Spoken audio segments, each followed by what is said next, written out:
I knew it. I knew I wasn't going to like Jiji. I can't stand the guy.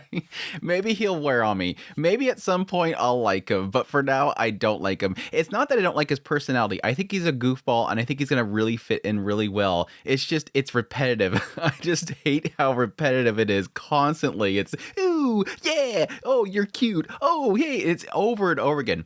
I'm kind of curious if they might actually twist it into an aspect of him sort of being insecure in some way, and it might actually turn into something cool. But at the same time, it is one of those aspects of acknowledging that once a goofball, it seems like that's what he was when he was a kid, and now he's still a goofball. The guy is still a dork. But I do like him playing into Grandma. The fact that he keeps playing into her and just feeling her. But very curious to see that he wasn't really acknowledging Turbo Granny. I don't think at any point he acknowledged Turbo Granny. That is the oddity. Because she was in the room, if I remember correctly, when he was talking to Ayase. He was talking to her about the ghost, and I think Turbo Granny was in the other room. Maybe they can't see her. She is, like, embodying a physical object, but it doesn't seem like he was acknowledging there's a cat that's running around. That was an oddity there, but we'll see. I don't know. They might get into it later on, but really fun episode. We had another chase scene, which I thought was really, really fun. And yes, a better romance story than Twilight with Toro and Hana.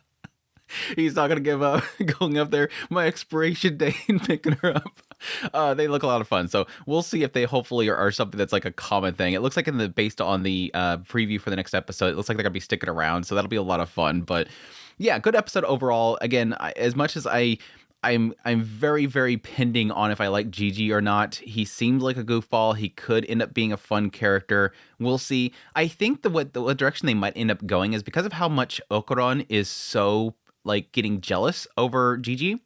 I wonder if it's going to turn one of those things where Jiji acknowledges that Okarun likes her and he'll start supporting him to get with her. And it might actually be one of those things where he doesn't feel like he should be allowed to be with Ayase.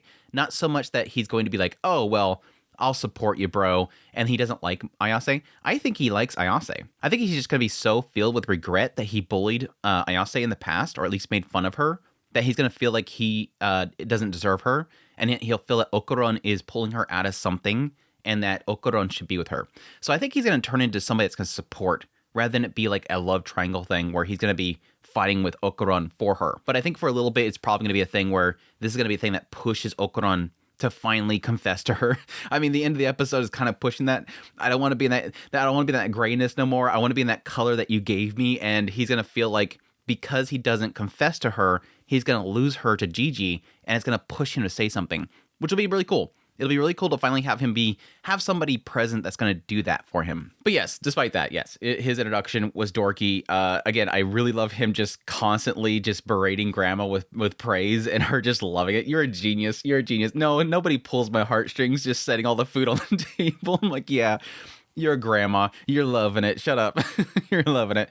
But no, the little scene we have with Okarun leaving was really great, though, because, again, one of those moments where she's sort of trying to push him into normal social interactions because Okarun's just not used to having friends, not used to having interaction with other people. He doesn't know how to say goodbye, hello, all that kind of stuff.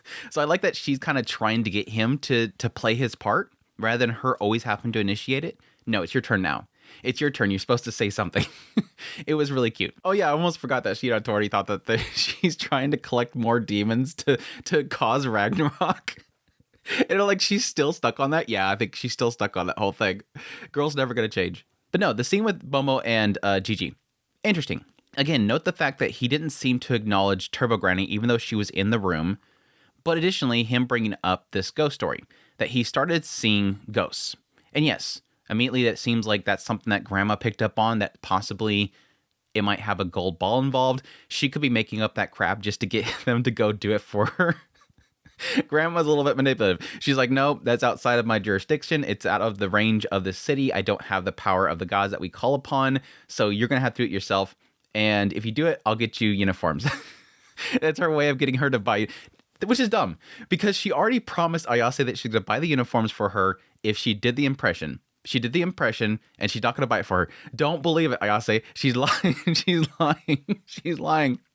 But no. I fully thought, based on the introduction of Jiji, that this was going to be straight up a lie.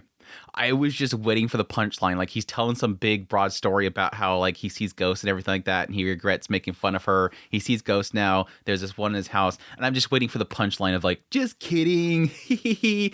But no, it was actually a true story. It was a true story.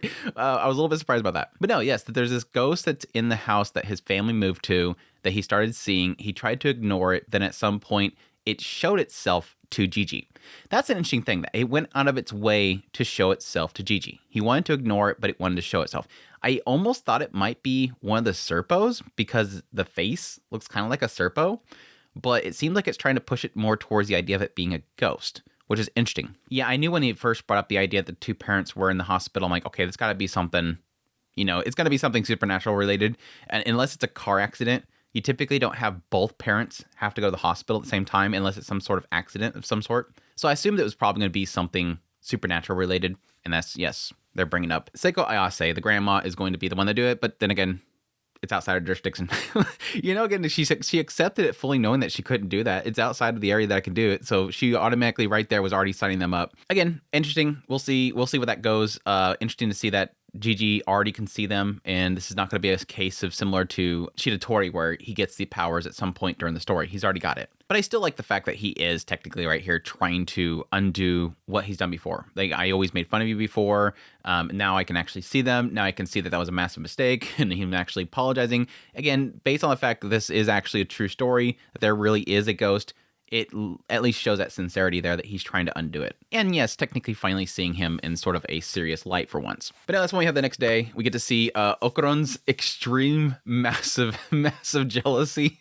That all brewing up in him. He can't stop thinking about this guy that's like super nice looking, very reliable looking, looks strong and everything. Perfect guy for Ayase. So the first love already, so he's obviously got this big, massive leap on me.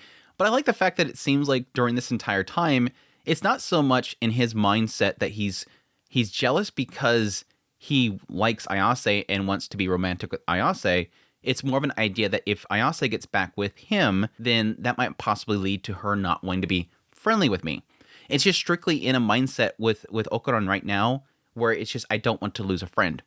Yes, technically with people getting together, typically, yes, a lot of friends kind of get pushed away at the same time. He's just afraid of losing her. Simply as that. It's not a case of, romantic rivals, which I thought was interesting. And again, technically at the very end, it seems to be more pushing it towards the idea of romance.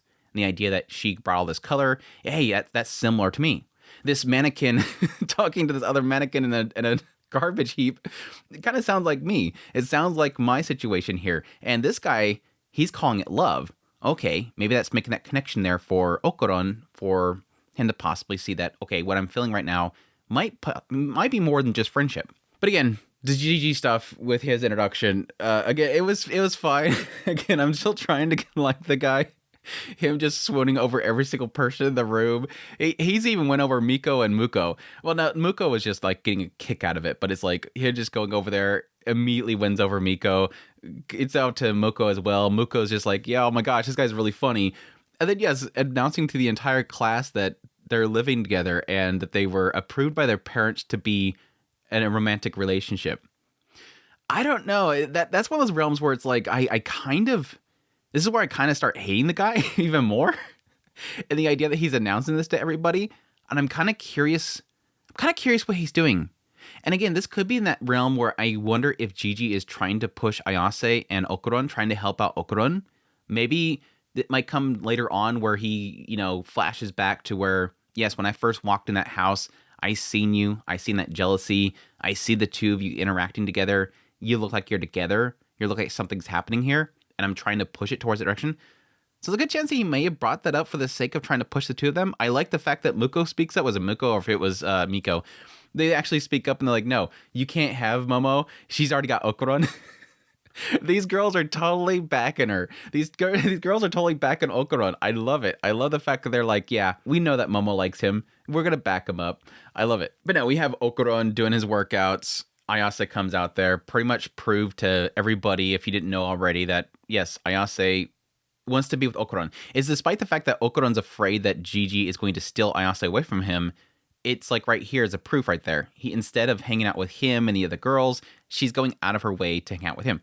Plus, additionally, she's saying, I want to make sure that nothing funny happens between you and Shidatori.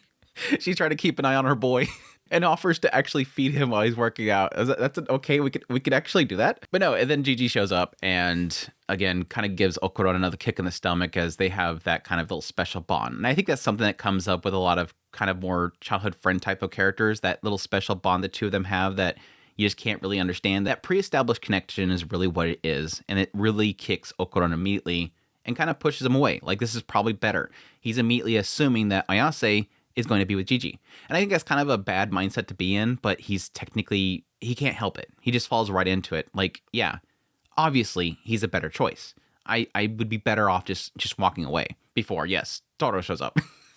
Toro shows up and the music kicks in. I love it. But no, when Toro runs by, again, he's like, oh crap, I'm running. I'm afraid. Like, immediately Okarun's being useless. Like, Okarun's out there working out to get stronger, to be more useful to Ayase in their fights. And right here, he has his opportunity to prove something, and he immediately starts running and screaming, I'm scared. And like, you already failed, dude. You were already failing. But no, cool thing that, yes, when Ayase is about to get run over by it, technically was going to do something about it, and Jiji doesn't know that.